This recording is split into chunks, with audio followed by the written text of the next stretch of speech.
शांत जो व्यक्ति होता है वो शक्ति की पूजा कभी नहीं कर सकता।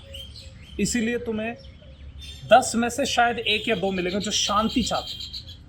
वरना जुबान पे हर कोई बोलता है कि भाई साहब हमें शांति चाहिए, हम मेडिटेशन में जाना चाहते हैं, हम स्पिरिचुअल व्यक्ति हैं। स्पिरिचुअलिटी जो होती है वो उसमें 2 प्रकार के व्यक्ति होते हैं। एक वो जो शांति चाहते हैं, शांति जो चाहते हैं उसको फिर मन क्यों फैला रखा है, मन को भीतर सिकोड़ो ना, वो सिकोड़ने की कला को जीरोनेस कहता हूँ अपनी भाषा में।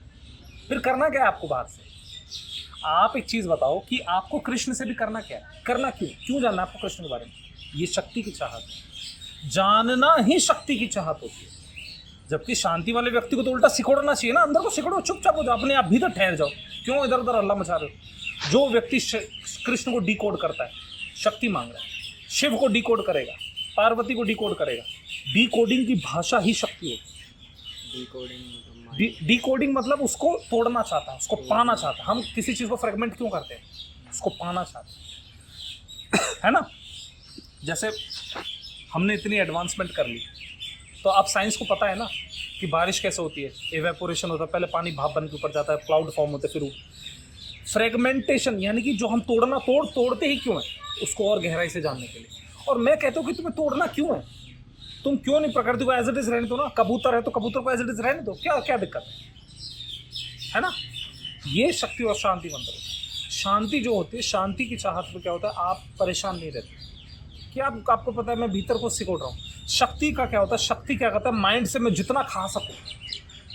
मैं इंडियन भी हूँ यानी कि मैं देश से भी एसोसिएट करूँगा, और मैं हिंदू भी हूँ यानी कि मैं संप्रदाय से भी एसोसिएट करूँगा, और मैं ब्राह्मण भी हूँ तो मैं संप्रदाय के भी अंदर जो समाज होता है उससे भी एसोसिएट करूँगा, और मैं गौर ब्राह्मण भी हूँ, गौड़ ब्राह्मण यानी एक प्रकार का ब्राह्मण वो भी हूँ, ठीक है। और उसके नीचे और क्या, और फिर मैं पिता भी तो हूँ। मेरा जो बेटा है अमन, हिम्मत कैसे हुई उसकी जाने के, यानी कि पिता का भी तो अधिकार दिखाना तुम्हें। और फिर मैं हस्बैंड भी तो हूँ, ए औरत खाना बनाओ, तो मैं बीवी पे तो, यानी कि कुल मिला के वो मालिक होने जो चाहता है, वो शक्ति मांग रहा है हर चीज़ से। मैं इंडियन भी तो हूँ, पाकिस्तान को गाली दूंगा। अरे बुद्धू, तुम कैसे हो सकते हो इंडियन? तुम कुछ भी कैसे हो सकते हो ये बताओ? कुछ भी जो तुम होने को वो भीतर हो, बाहर की कोई भी चीज़ तुम हो कैसे सकते हो? कल को जन्म तुम्हारा पाकिस्तान में जाओ, फिर क्या करोगे? अब तुम पाकिस्तानी चिल्लाओगे, मेहंदी लगा के बालों में, टोपी पहन के वो हल्ला मचाओगे, और क्या कर सकते हो? इससे तो कुछ और तो कर नहीं सकते। तो इंसान के साथ दिक्कत क्या है, इंसान एसोसिएट करता रहेगा। जितना शक्ति मांगने वाला व्यक्ति होगा वो शांति को 2 कौड़ी का मानता है। वो ये कहेगा बल से लूंगा मैं, शिव को आना पड़ेगा मेरे पास, शिव भक्त हूं मैं। गर्दन काट के रख सकता है वो, रावण की तरह गर्दन काट के रख सकता है वो भगवान की तरफ। लेकिन जो किसी भी प्रकार का जो ईश्वर होता है, देवी देवता होगा, वो खुद शक्ति होते हैं। शक्ति को बुलाने का मतलब ही ये होता है कि आप शक्ति के पुजारी। शक्ति के पुजारी कभी शांत नहीं हो सकते, क्योंकि तुम शिव से छूटोगे तो शैतान पे पड़ोगे, और क्या करोगे? फिर शैतानियत की ताकत मांगोगे। भैया अगर शिव अगर तुम पे सिद्ध नहीं हो रहे, वो ज्यादा ऊंची चीज है, तो तुम शैतान की पूजा कर लो, और क्या, वो जल्दी आ जाएंगे। कुछ तो मांगोगे, कहीं तो अधिकार दिखाऊं मैं, वही गलत है। वो वैसा व्यक्ति जीरोनेस में कभी उतर नहीं सकता, क्योंकि उसकी चाहत ये है कि मैं ये भी खाऊं, वो भी खाऊं, ये भी मेरा, ये भी मेरा, ये भी मेरा। अहंकार और कैसे आता है? ऐसी तो आते हैं। जिसके भीतर कामना बाहर को जाने को होगी, वो कभी शांत नहीं हो सकता। सिंपल सी बात है। तो इसीलिए अक्सर लोगों को पता क्या लगता है कि हम शक्ति को भी पूजेंगे, मतलब हम देवी देवताओं को पूजा करेंगे, या हम किसी प्रकार का रिचुअल करेंगे। तुम किसी भी प्रकार की पूजा पाठ क्यों करते हो? किसी कामना होती है ना पीछे को, इसीलिए होती है ना। तो वो भी चाहते भीतर, लेकिन बाहर से पता क्या बोलते हैं, गुरुजी हमें शांत होने का उपाय बताओ। तुम शांत हो नहीं सकते जब तक शक्ति है पास में। मैं ये कहता हूँ, आज अगर मेरी मौत होनी है, एक भैंस दौड़ के आ रही है, गौर से सुनना मेरी बात को, या 2 लोग आ रहे हैं मुझे धमका रहे हैं, यहाँ पे 2 लोग आए अचानक से, उन्होंने धमका दिया, तो बात यह है कि तुम कहाँ बच सकते हो उनसे? कहीं ना कहीं जाओगे, कॉर्पोरेट में जाओगे, ऑफिस में जाओगे, वहां कोई ना कोई धमकाएगा, ट्रेन में तुम्हारी कोई कॉलर को पकड़ लेगा, फिर क्या करोगे? फिर कहोगे मैं जिम जाऊंगा। देखा, एक शक्ति से हिप्नोटाइज हुए, उससे बचने के लिए दूसरी शक्ति का अर्जित करोगे। जिम क्या होती है? स्ट्रेंथ ना, पावर, कि भाई बॉडी तो इतनी होनी चाहिए। यही चीज लोग नहीं समझते। अरे बुद्धू, कोई और समस्या आ जाएगी तब तक, वहां से छूटो, कोई और समस्या आ जाएगी। मान लो कोई गर्ल है अंजलि ने तुम्हें धोखा दिया, तो एक शक्ति, एक डैमेज लिया तुमने, डैमेज मतलब शक्ति होती है, वो नेगेटिव पॉजिटिव दोनों शक्तियां ही होती हैं। अब उससे बचने के लिए तो बोलोगे मैं पैसे वाला बन के दिखाऊंगा, तब मैं अंजलि को नीचे दिखाऊंगा। अरे बुद्धू, क्यों हो तुम उससे हिप्नोटाइज? तुम हिप्नोटाइज हो अभी भी, तुम अमीर भी बनोगे तो उसी के लिए बनोगे फिर, ये कैसी बात हुई? तुम खुद की रिस्पेक्ट नहीं करते इसीलिए उस गर्ल की भी रिस्पेक्ट नहीं करते।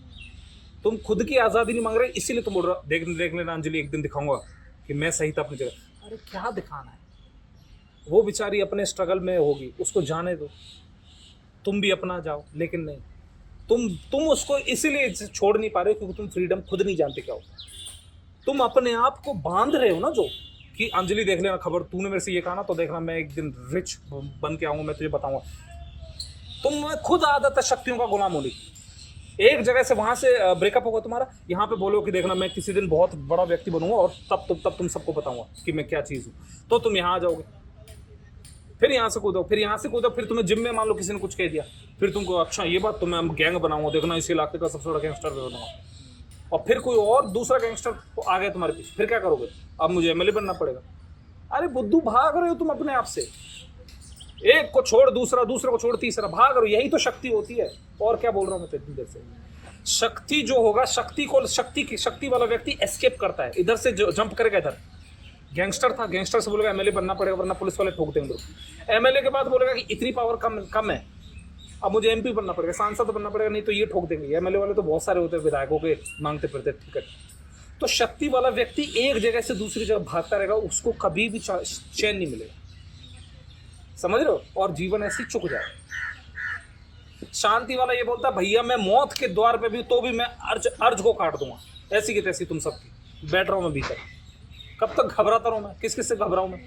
जो आ रहा है वही मेरी कॉलर को पकड़ के बोल रहा है कि हाँ भाई बोल के दिखा। बात यह है कि हम अपनी एनर्जी बर्बाद कर देते फालतू की चीजों। तुमसे अभी दो बॉयज आएंगे यहाँ पे, तुम कांप जाओगे। 4 बॉयज यहाँ पे आ जाएंगे, कांप जाओगे। लेकिन सवाल ये, वो कभी हकीकत थी नहीं। कोई भी चीज़ बाहर की हकीकत कभी नहीं होती, समझ रहे हो मैं क्या बोल रहा हूँ? हकीकत कुछ भी नहीं होता, तुम बस बैठे हो, वो एक हवा का झोंका है, चले जाएंगे। और क्या दिक्कत है? तुम हो जाओ नीचे, सरेंडर कर दो। तुम ये जब तक नहीं समझोगे कि मैं झगड़ा करूं तो किससे करूं, और समाधान 1 बार 2 बार 10 बार 20 बार, कब तक समाधान मैं ढूंढता ही रहूं किस चीज का? इसीलिए शक्ति से थकोगे नहीं जब तक, तब तक शांति की तरफ नहीं आओगे। तो शांत, मेरा जो चैनल है ना उस पर मैं शांति की बात करता हूँ। इसीलिए कुछ लोगों को मैं बिल्कुल अच्छा लगूंगा, कुछ लोगों को ना मैं बिल्कुल अच्छा नहीं लगूंगा। उनको लगेगा कि नहीं ये सब तो बातें होती रहती है, उनको शांति से कोई लेन देन नहीं, उनको शक्ति चाहिए। वो एम्बिशियस बॉयज हैं या गर्ल्स हैं जो कि गलती से मेरे चैनल पे आ गए, तो वो ये ढूंढते हैं नहीं भाई साहब ओशो ने तो ये कहा था, कृष्णमूर्ति ने। अरे उनसे कहने से क्या मतलब है? Why do you want to decode your life? सीखने वाली तो एक ही चीज है ना, जीरोनेस। अर्ज को काट दो, बैठ जाओ भीतर, खत्म बात, सारा अध्यात्म खत्म। लेकिन नहीं, हम इसको भी सीखेंगे, हम ये भी सीखेंगे, वो भी सीखते रहो। सीखने का मतलब ही होता है कि तुम माइंड को बढ़ा रहे हो, बुद्धू। सारी कला एक ही होती है कि माइंड को अर्ज काटता हूं मैं आज से, और ये बैठा हूं मैं भीतर। अगर मैंने फैसला कर लिया ना कि मैं 2 घंटे बैठूंगा तो 2 घंटे बैठूंगा, और जोर लगा के तुम बैठ नहीं सकते। मान लो कि जैसे मैं यहाँ बैठा हूं और मैंने जोर लगा लिया बैठूंगा आज मैं 2 घंटे, तुम्हारा मन हरा देगा। तुम जोर क्यों लगा रहे? अरे जब बैठना है तो शांति से बैठो ना, सहज तरीके से चुपचाप बैठ जाओ, बैठे रहो भीतर आओ, क्या दिक्कत? जब तक तुम्हें यह एहसास है कि मैं प्रयास कर रहा हूँ, मैं कोशिश कर रहा हूँ, तब तक तुम मन से हारते जाओ। प्रयास मन से ही होता है। तो एक्चुअली तुम जो प्रयास कर रहे हो ना कि मैं बैठूंगा 2 घंटे, मेरे गुरुजी बोल के गए मेडिटेशन करूंगा, अरे वही मन हरा देगा तुम्हें। शांति का मतलब ये होता है कि उल्टा वो चीज तुम्हें रिचार्ज करके जाए। जब तुम आंखें खोलो तो ऐसा लगेगा नया जीवन है मेरे पास। अब तुम बैठो आंखें तान के, बिल्कुल ऐसे बैठ के दिखाऊंगा मैं 2 घंटे। अरे मत करो ऐसा, क्यों कर रहे हो ऐसा? अपने आप से झगड़ा करो, मन दोबारा खंडित कर लेगा अपने आप को। मन बहुत फास्ट होता है, तुम मोनोसाइकिक नहीं हो, पॉलीसाइकिक हो, यानी कि एक मन नहीं, मन कई प्रकार के तुम्हारे पास, तो वो अपने आप को खंडित रूप ले लेते। बस यही राज है जीरोनेस का। जीरोनेस क्या होता है? चुपचाप आंखें बंद करके ऑन द स्पॉट ध्यान रखना, मौत की एक्टिंग करना जीरोनेस है। भीतर से मान लो तुम्हारी मौत हो गई, तो क्या जो अभी जो यहाँ पे अकड़न है, या यहाँ जो अकड़न है ना मसल्स में, वो रहेगी बिल्कुल नहीं, सब सारी बॉडी ठंडी पड़ जाएगी। बस उसी को इमेजिन करो तेज। मन को सिर्फ मृत्यु से भय लगता है और किसी से डर नहीं लगता है। तो जीरोनेस एक्चुअली एक्टिंग होती मौत की, ऑन द स्पॉट, खत्म। आगे मन भीतर मेरे, क्या दिक्कत है? बस अब जैसी आंखें खोल के दोबारा जाओ, फिर हो जाओ हिप्नोटाइज, फिर आ जाओ भीतर। लेकिन भीतर सिर्फ शरीर से ही शांत नहीं होना, मन को सिकोड़ लेना है। अगर मैं ऐसे शांत हो गया लेकिन मेरा ध्यान वही है, अभी कान वही सुनना चाह रहे हैं, क्या बोल के दिखा क्या बोल रही है वो, तो तुम जीरोनेस में नहीं आए। जीरोनेस का मतलब ये होता है कि मैं एक क्षण में मौत का फैसला ले सकता हूं अपने ही अंदर, तो यानी कि मेरा मन भी सिकोड़ का ऑन द स्पॉट आ जाएगा भीतर। लेकिन तुम क्या कर रहे हो, तुम शरीर को तो कर रहे हो ढीला, और मन वही अभी भी सुन रहा है कान से, बोल के दिखा क्या बोल रहा था उस दिन। यही तो गलत है। जीरोनेस का मतलब होता है कि मैं अभी फैसला ले रहा हूं, तो एक सेकंड के मुझे मरना है, खत्म बात। ब्रदर आप क्या बोल रहे हो उससे बात नहीं, बात ये नहीं कि गर्ल्स क्या बोल रही है, बॉय क्या बोल रहा है, बात है कि मैं अभी मौत का फैसला ले रहा हूँ on the spot. Shanti actually मौत जैसी दिखाई देती है, जीवन जैसी नहीं दिखाई देती। और मौत होती किसकी, मन की। इसलिए लोग मौत को गलत समझते, मौत गलत नहीं होती। अगर तुम पूरा ख्याल कर लोगे पावर ऑफ इमेजिनेशन से, तो तुम्हें मृत्यु भी आ सकती है ऑन द स्पॉट।